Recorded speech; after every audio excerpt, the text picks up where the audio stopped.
Memories of Ice by Steven Erikson is the third volume in the Malazan Book of the Fallen. Check out the description for links to my reviews of the first two books. This one is the best so far, an absolute epic at more than 1,000 pages, but it's the first one where I kind of understand most of what's actually happening. There is also a lot more humour than in the first two books, so it's a much easier read. Even so, don't try and read this one first, as it will make no sense. The book starts with all the usual features of an epic fantasy novel. We get 3 maps, 2 of Genabakis, the continent from Gardens of the Moon, and 1 of the city of Kapistan, which is one of the major settings. And there is another massive cast list. This time there are more than 100 characters, which is about a third more than the previous books, so you'll definitely need to keep referring back to it. The prologue takes place 300,000 years before the main action, which is ridiculous. The vast history of this world is one of its most unique features, and we get some of that filled in here. For most of the book it seems a bit irrelevant, but by the end it turns out to be crucial to the plot, which is a neat trick. Another flashback to 120,000 years ago gives the backstory of Kalor, who was a minor character in the first book, but is much more important here. The main story picks up with the events on Genabakis, shortly after Gardens of the Moon finished. The Malazan army, led by Dujek One Arm, joins up with Caladan Brood's army, which seems to be a coalition of the major nations on the continent, and they all march on the Panian Domain, the evil empire that's been going through every city on the continent, razing them to the ground and slaughtering all the inhabitants who won't join them. It's a much more traditional good versus evil setup than the first two books, but that doesn't mean it's a straightforward story. The complexities of the characters and the world they live in are more than enough to keep it interesting. Some of the familiar characters from book 1 return. Ganos Paran goes from being manipulated by the gods to becoming a major player in his own right. It's not entirely clear what the extent of his new abilities are, but he could still end up becoming the main character of this entire series. Quick Ben the Mage also turns out to be incredibly powerful, and he becomes a key player as he unravels the threat of the crippled god, also known as the chained god, which is much less offensive. Given the title of the final book in the series, it seems like he is the overarching antagonist, so it's good that we're finally getting to see the big picture. We also get an explanation of Burn's sleep, the dating system that's been used since book 1, as we finally find out who Burn is and why she is sleeping. The rest of the bridge burners are also fleshed out much more here. They were just random soldiers in the first book, but here they get their own personalities and they feel like a proper gang. They have lots of banter scenes which are very entertaining. We also get the return of some of the characters from Jurujistan, including Krupp, who is just as mysterious as before, and it's fun to see that even the all-powerful immortal beings have no idea what's going on with him. They are all still very far away from the main action for most of the book, so a lot of it's mainly about navigating their new alliance, with friendships forming between factions, and even unexpected relationships. The various ethnic groups making up Groot's army are all explored much more, with the cultures of the Rivi and the Barghast gone into in some detail. It really is a very thought out world, with endless layers of history and cosmology being uncovered in every chapter.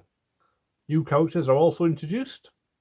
Gruntle is a caravan guard on the way to Kapistan, which is the next city on the Panian Domain's hit list. On the way, they are attacked by Kachain Chamal hunters, who are like velociraptors with spikes for hands, a real nightmarish creation.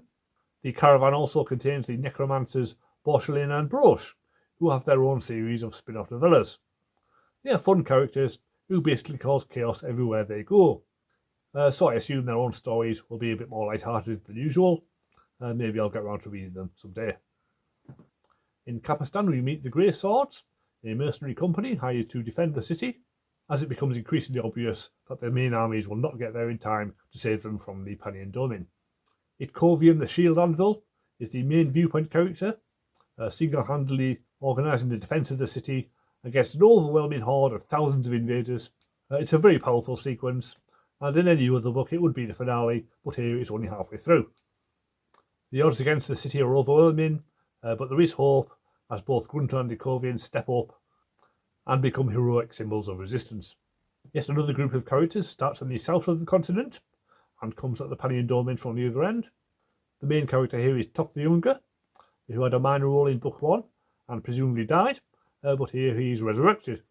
He meets Lady Envy, another memorable character, an immortal sorceress who has a small army of warriors with her. She has a wonderfully casual attitude about her and treats marching for war like a stroll in the park, and her interactions with Tok are highly amusing, as she toys with his affections like a cat with a mouse. When this group do finally reach the Panion Domain, Tok decides to go his own way, which turns out to be a massive mistake, as he is promptly captured and tortured in some of the most disturbing sequences of the book. But they are important as they reinforce the whole horror of the Panion Domain, with an army of peasants who are kept starving and only get to eat whoever they kill, and necrophilia used to augment their ranks with the children of the dead. It makes most evil empires look tame by comparison. The big climax comes as the combined armies finally face the forces of the Panion Domain in the city of Coral. It's been built up throughout the whole book, but it definitely sticks the landing. All the disparate characters come together, and many of them do not make it out alive.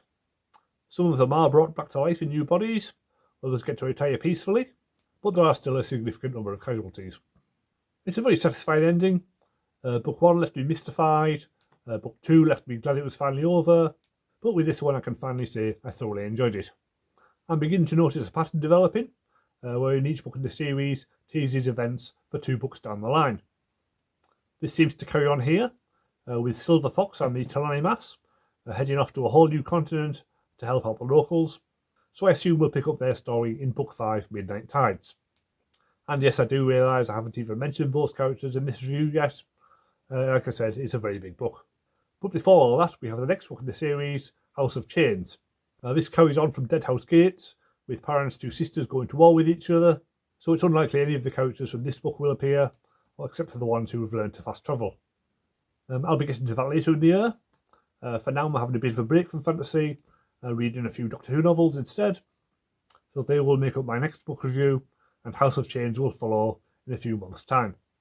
If you like the sound of that, then please subscribe, and I'll see you next time.